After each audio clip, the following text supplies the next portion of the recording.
Hi everyone! So my final project is to build an easy interface for mapping structures, and this is the interface that I built. Here we can see that we have an input box in which we can type in English or Chinese, and also we have the workspace as well as the toolbox. So now let's start to construct the map. First, we select text box from the toolbox and input NYU New York, and then two arrows come from NYU New York, we input NYU Abu Dhabi and NYU Shanghai. From NYU Shanghai, we currently have our spring semesters, so we have spring semester 2017. Going from the spring semester, we are now having our finals, so the next step is the final. And here we can see that the text box is constrained by the workspace so that it will always stay within the workspace. For the finals, after that, we have our course Big Data and Accounting Analytics. And the final requirement of this course is this final project. After I completed this final project, I still have 3 exams.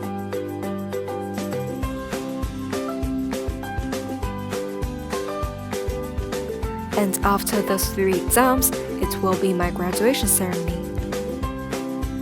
So we can see that this is a very easy interface to build a structure like this. After the introduction of this user interface, let's look at the code behind this project.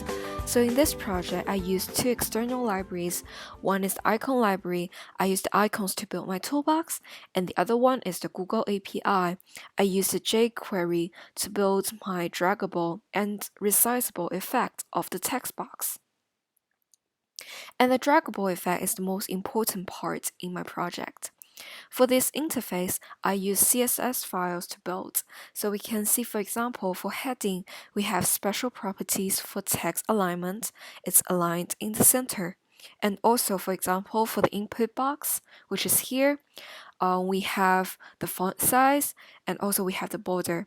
And we also add a hover effect for the button. So when we click on the button, it will change from dark gray to light gray, and this is the same case with the toolbox as well.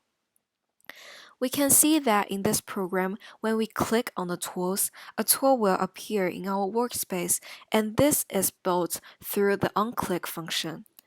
And we will raise the example of adding a new text box. So here it's the code for adding a new text box, and to build the tool we have here. From the icon library, this FA2O is the shape of this text box. And when we click, we call a function called addBox, which is called here. So once called, we created a new node, and the node will be created an element called div. And its ID is the drag resize, which is specified in our CSS file. The properties, for example, we have the width and height, and also we have the font. So the font has been changed. For example, if we have words to be inputted in this text box, we can see that the font is actually Verdana. And after that, we append it to the area which is our workspace, and we make it draggable, but we add a constraint, which is the area, so that it will never be exceeding the borders of our workspace. And also we make it resizable. And from any directions, from horizontally or vertically.